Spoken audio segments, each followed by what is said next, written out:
Guys, on the fly, I started doing this probably about 6 months ago, and I've had some big interviews, but probably my biggest interview so far on the fly.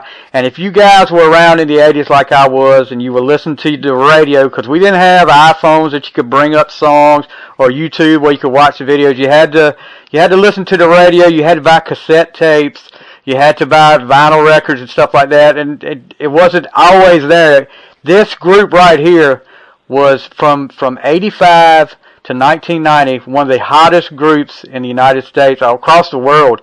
I'm talking about the Jets. With me today is two of the original members of the Jets, Mr. Rudy Wolfgramm and Mr. Haini Wolfgramm. Rudy played the drums, was the original bass player, and did all the choreography.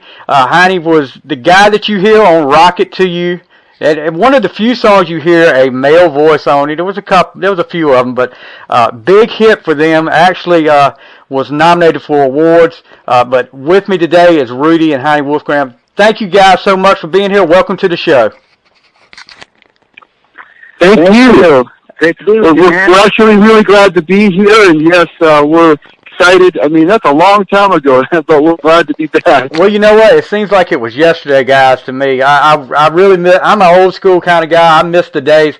I don't mind the technology and stuff like that because I'm able to do this with you guys today. It's nice to have everything to access, but I miss the old days going to the record store and watching when MTV actually played music. And stuff like that. I miss the old days where the music videos were such a big part of getting the acts out there, getting the music out there. But I don't know about you guys, but that's how I feel. Yeah, we miss those good old days, getting actual hard copies of stuff, so that you can hold it in your hand, cassette tape, CD.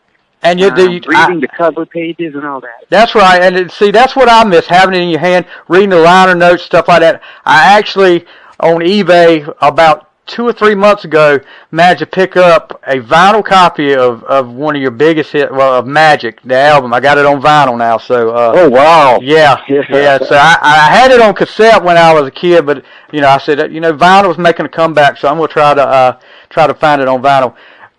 First of all, 17 children overall in the family, and the oldest 8 were the ones in the band. What got the family into music?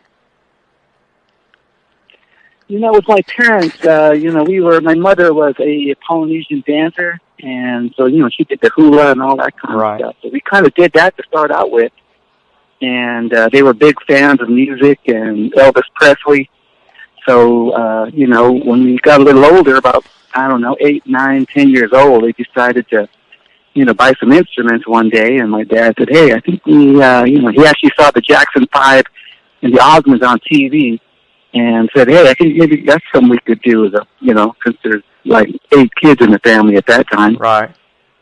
So that was pretty much your influence. That was the Osmonds and the Jacksons, and I know all about the Elvis thing. My mama was a huge Elvis fan. When she did cleaning on Saturday afternoons, that Elvis Presley record was blaring throughout the house. So I guess the older I got, the more I appreciated Elvis. But man, with every Saturday you had to listen to at least 2 or 3 Elvis records if you were in the house.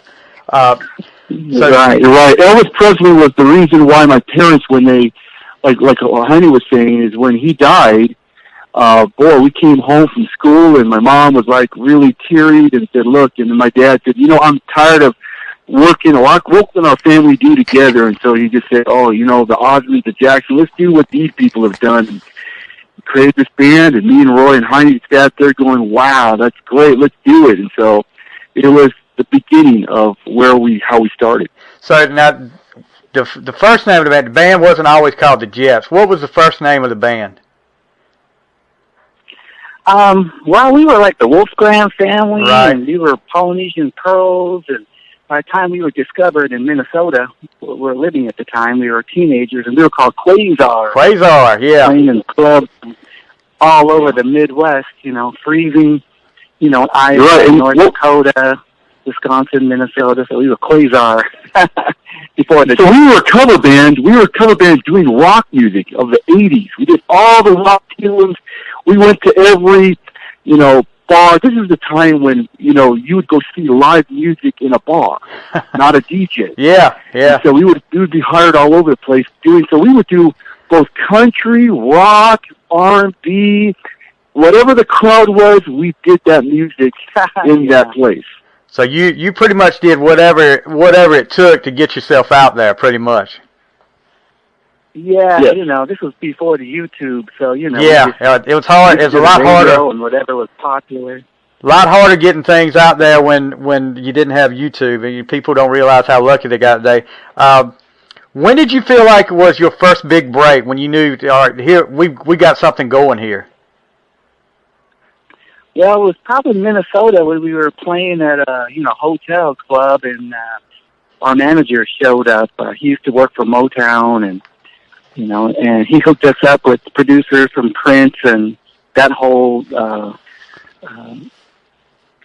Prince organization. And we were able to put together some good demo music and work with a lot of those guys, and that's when we kind of felt, hey, I think you got to.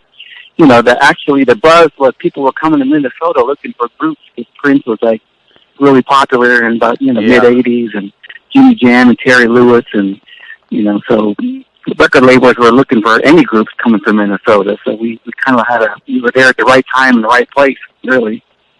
So MCA signed you. What was there any other record companies looking at you guys besides MCA? Well, we got turned down by about 9 or 10 labels before MCA Universal took interest. So it was looking pretty bleak, actually. Our manager, he went and would come back from L.A. or New York and, give us a thumbs down, like, nope, nobody wants it. They already got New Edition. They got, their Menudo. So they just thought, we weren't that, nothing there. But so it was like 1 in 10, really, that finally took a gamble on us and chance on us. See, we did a showcase up in Reno, and so we brought all the labels there, like what Haini was saying, and the last company was MCA Universal. The guy who signed us, Joe Busby, and Louis Silas were the guys that came in that last night and said, hey, we could do something with this group, and then the rest is history. But before that, it was like, we even record our demo. The way we record our demos, our manager flew us out to, was it Indianapolis, Haini? Yeah. And we were able to work with, of all people, Boy George of Culture Club. Wow. Him and his writer wrote one of our songs that got us our deal, was one of our demos called Look No String. And so we were excited that, we were able to meet with some people that helped us. But again, it came down to, like what Heidi said, MCA, the last record label coming on board, doing that showcase up in Reno, Nevada, and the rest is history. Yeah. So, what facilitated the name to the Jets? What made that happen? Well, we were looking for a name. I think our manager thought that Quasar wasn't a good name. It sounded like a TV set.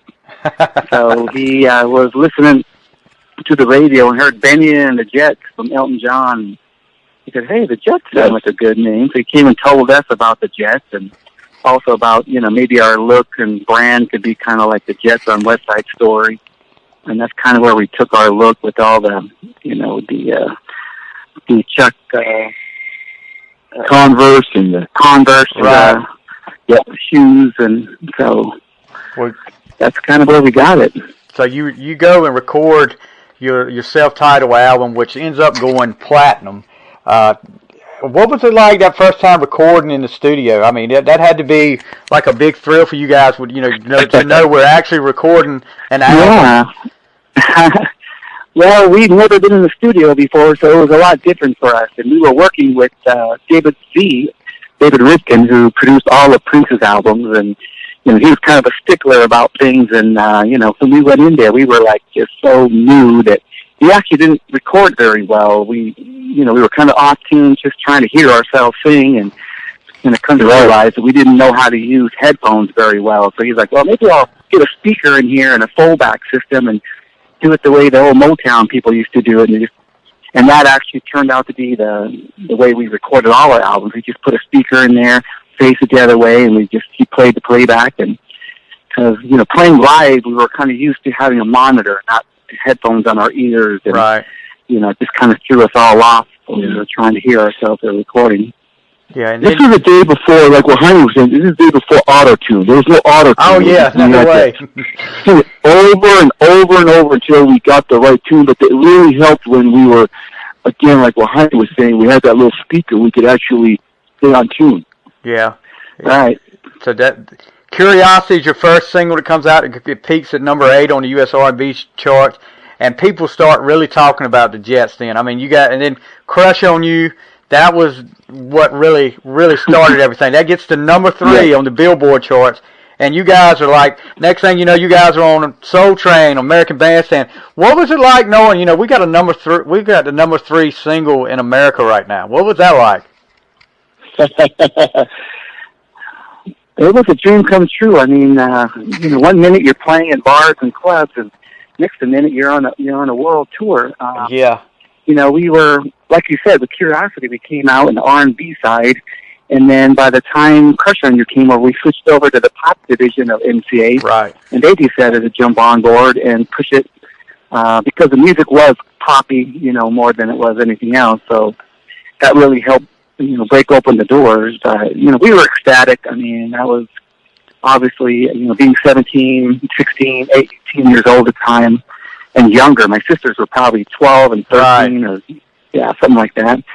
It was just kind of a whirlwind because we started touring, and next thing you know, it was 5 years later, and we were still on tour. It just never ended. I mean, it was pretty exhausting by the time we decided we needed to take a little break. Yeah, and then Private Number comes out, which I remember the video had a number on there. You guys ever see anything out of that? I mean, because they actually, I never called that number, but they actually said that sometimes some of you guys would be on that number sometimes, but there would be recorded messages. Do you ever see anything out of that? No, it actually, we just had a lot of people calling it, but it ended up, someone else ended up taking that number a little later, someone in Minnesota, and they were like complaining that all these people were calling that number. I'm sure there's still people that call that number today, probably. Yeah, that'd be funny if you called it and said, "Hey, I'm looking for the Jets." Yeah, you got the Jets on the line over there. Then the last single from that album, "You Got It All," goes to number 3. Really, one of my favorite that you guys did was "You Got It All." Not my favorite, but we'll get to that in a minute. I did not realize till I was doing the research of this, Rupert Holmes was the guy that wrote this song for his daughter, and you guys got it because I think his daughter passed away early, but you guys got it, and man, another top 5 hit for you, and I mean, just really set you guys off then. It was, Rupert Holmes, he wrote the Pina Colada song, he kind of knew our attorneys, worked with him in New York, and so they were able to get that song from him. But you're right. I mean, it actually became our first number 1. It was number 1 on the adult contemporary charts, but number 3 on the pop charts in the Hot 100. Great song. I mean, we still hear it today here and there, and it's a great song to have. And we always tell the story of my sister. She was 11 at the time, and she recorded it, Elizabeth. And she had no idea what the song was talking about. Like, she was still reading, little fiction books, and it was hard for her to get into the feeling of the song.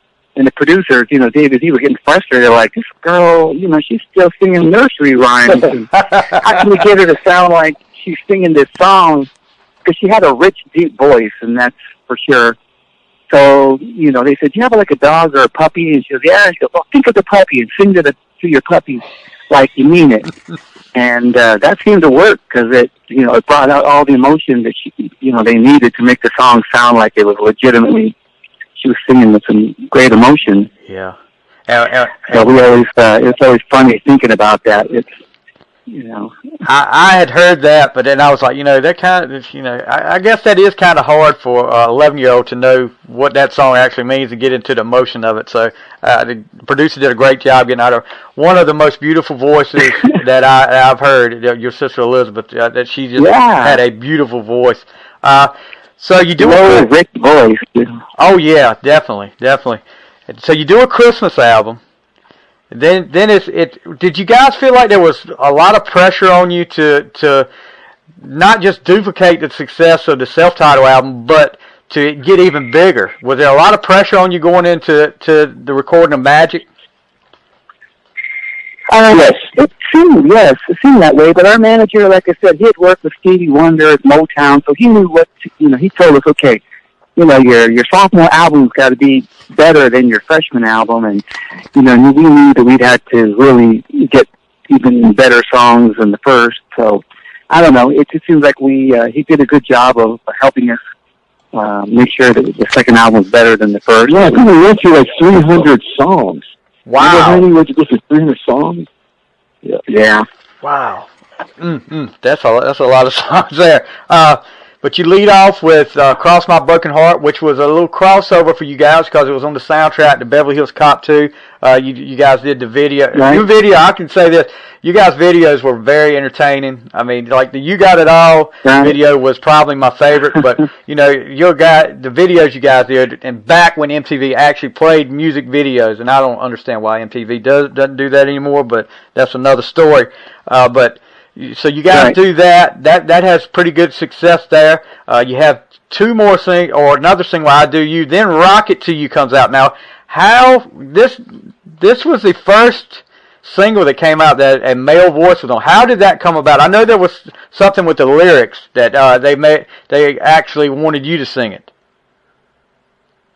Yeah, first of all, to just go back to the videos, the Cross My Broken Heart video was the first video shot at Paisley Park, which is Prince's studio. Oh, wow, I didn't know that. He gave us a plaque saying, congrats, you're the first rock video ever shot here at my studio. And we shot a lot of that album at Paisley Park with Prince around.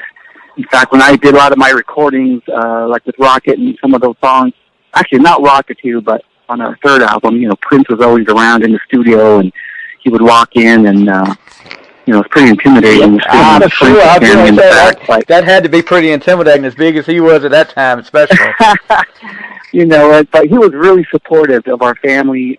He would come out to see us perform when we were in L.A. or if he was in town. But getting back to the Rocket 2 video, that was, my brother Eugene, he was in the group and to begin with, and he decided to go do a solo album and ended up becoming a duo with another person, becoming Boys Club. Yeah, Boys Club. The next in line to do a song, they just figured, hey, maybe Haini could do the vocals on this song.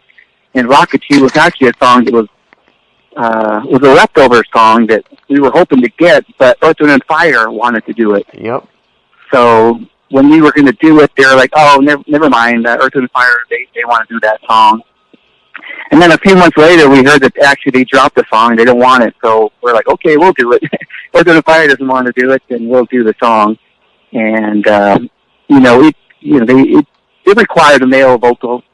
And, I guess they just figured, hey, since I have a kind of a high voice out of all the boys, right. And kind of requires some falsetto and all this. So, I didn't care to really do it. I mean, I enjoy just playing the bass in the background. I mean, I'm a bass player. But, hey, it worked out, and it actually became our first Grammy-nominated song. So, I always tease my sister about that. They had they sang all the songs, and the hit songs are Elizabeth. But I sang the only song that was nominated for a Grammy. That's right. That's right. Yeah, like its best R&B performance by duo or group with vocals at the Grammys in 1989. Yeah. Right. I think you did pretty good on that. So then, it worked out. Then my favorite Jet song of all time, "Make It Real." That was back in the day when you're at a high school dance and "Make It Real" comes on. That was the song. Gets to number 4 on the U.S. charts, number 1 on the adult contemporary charts. And man, but one thing I got to ask you, there was 2 different videos. What was the deal with the 2 different videos? Because there was one that looked like with Elizabeth in front of a blue screen, and then there was another one which I liked better that had all of you guys in it. What was the deal with the 2 videos? Yeah. What happened there was... Yeah. Go ahead, Haini. Well, the song it would have hit number one on the Billboard Hot 100, but stations in the South, especially like Miami and Florida, started playing it a little early before Rockatoo was even, like, almost at the same time Rockatoo was released. Right. Like, they heard the song and they're like, hey, we like this song too, so they started playing it. So it started catching fire, and if you know how the Billboard charts work, all the stations have to kind of hit number one at the same time for it to make an impact on the charts. So it kind of, by the time we released it, half the nation, or in the South, had already started playing the song. And for that matter, they needed a video right away, so that's why you saw the video of the Blues Crew. Okay. We just kind of put together something really fast and quick. But it was the wrong timing. They were trying to focus all the marketing and energy on Rockatoo, but these overzealous program directors, I don't blame them. Hey, they heard it like, hey, we love this song. Let's start playing this one before it was time.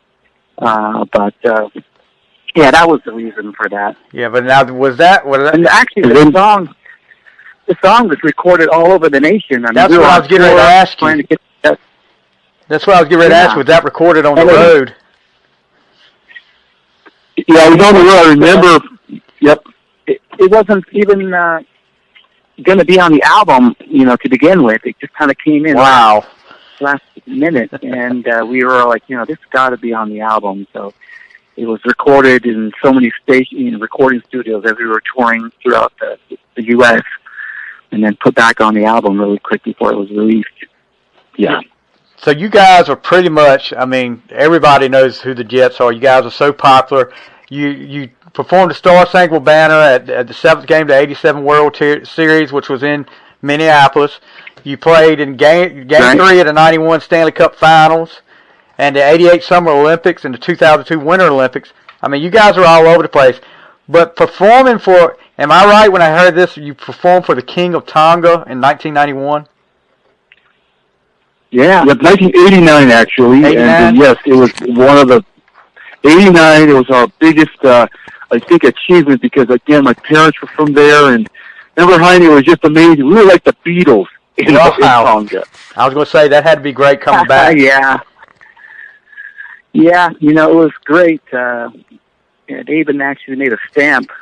We have a stamp in Tonga. It's like a 42-cent stamp that has the group on, a picture of the band. Wow. It's kind of cool. Collector's item, I guess. Not many people have stamps. Yeah, I know. I've got a few of them, but I'm holding them because I realize I don't know how much they got still in Tonga, but I would. Yeah, that was a great honor to be able to play for the King, and all the people for that matter. Yeah, and then after that, you move on from MCA. What now? Not the most. Could you feel a change in the music industry after you left the MCA? Like a change in what people were listening to then, or getting away from the pop and going more to, I guess, to the rock and roll stuff then? Right. Yeah, what happened was basically, as you know, the whole industry changed from pop to more of a kind of a grunge. Grunge killed a lot of things. In the 90s, everything changed. Yeah, there was a lot of changes going on, and a lot of people that brought us to MCA were no longer there, and so we kind of were in a situation where we were having changes with our manager at the time. We fell out with him, and we decided to go on our own, and so there was just a lot of changes. But again, we were there, like Haini was saying, we were in the industry kind of in there for a long time, and it was kind of like everything was changing. The whole scene was changing. Right. We changed with the scene. Yeah, and then you put out some albums. Then you kind of don't put anything out for like 8 years. I think there was a greatest hits album that came out, but let's talk about the 25th anniversary show. Now I've watched a lot of that on YouTube. And it kind of gives you goosebumps to watch, especially when you hear something like "Make It Real" or "You Got It All" when you guys sing it. There's definite chemistry still there with that band. You guys just sounded great at that 25th anniversary show, and that had to be a great accomplishment for you guys for 25 years in the business. Yeah, it was, like you said, we had all taken breaks and everyone had gotten married or had kids and doing the mom and dad thing, but it was kind of, I think we decided, hey, why don't we try to get together and do something? And we were able to for our 25th anniversary, and it was great to come back together as a family and do all those songs, and, it was a fun experience, and it's always fun getting back together and playing. And the influences you guys have had on musicians. I mean, there was Britney Spears put You Got It All on one of her albums. Aaron Carter did Crush on right. his album.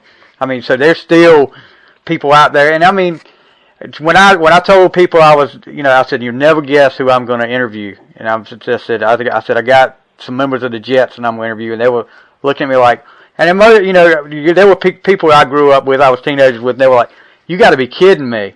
So, I mean, yeah, there's people out there that still love the Jets, still remember your music. Yeah. So talk a little bit about what you're up to now. We talked a little bit before the interview started about it. You got a residency in Vegas. Right. Yes, we actually, the brothers and I, Leroy, Rudy and I, we were able to, we were thinking about, what can we do to kind of keep the music alive. And, we had done 80 shows here and there where they feature, a whole bunch of bands together, Salt and Pepper or Vanilla Ice. And every group gets about 10 to 15 minutes. And, we did that for a few years. And it's great, but then it gets kind of boring because it's all track shows, Yeah. And we're all a bunch of musicians, and we kind of just want to play, and not have to be prohibited to just 15 minutes. And so when we met up with our good friend David Sachs in Las Vegas, who owns all the Sachs Theaters and Sappho Theaters where Britney Spears plays and Gwen Stefani, he had about 3 or 4 theaters. And so we came up with the idea of, hey, what about having a kind of an 80s, 90s shows featuring the Jets, hosting this show, which we can do our music as well as maybe a few others that we worked with or toured with. And the idea is that, we were able to make it happen, and we were able to come get this residency at the V Theater at Planet Hollywood in Las Vegas, which started at December 17th and goes for a year. So it's been 3 weeks, and it's been great. I think we've met up with plenty of fans and people who have been wondering where the Jets have been, and it's just been fun. It's a really fast-paced show, so if you've been to our shows in the past, the show's pattern similar to that, just nonstop. Yeah, well, it's like you're going back in time, and you're actually seeing the Jets from back in the 80s. Well, that would be pretty cool. We even brought back some of the old costumes. Really? Yeah. Okay, so I'm telling you, some of that stuff. I've got a 15-year-old daughter that I have turned her on to some of you guys' music, like the Magic album and the self-titled album, and she loves it. Now, some of those costumes now, she's looking at the cover. Some of those costumes may be coming back in style too, because everything comes back around. So she was eyeballing that too.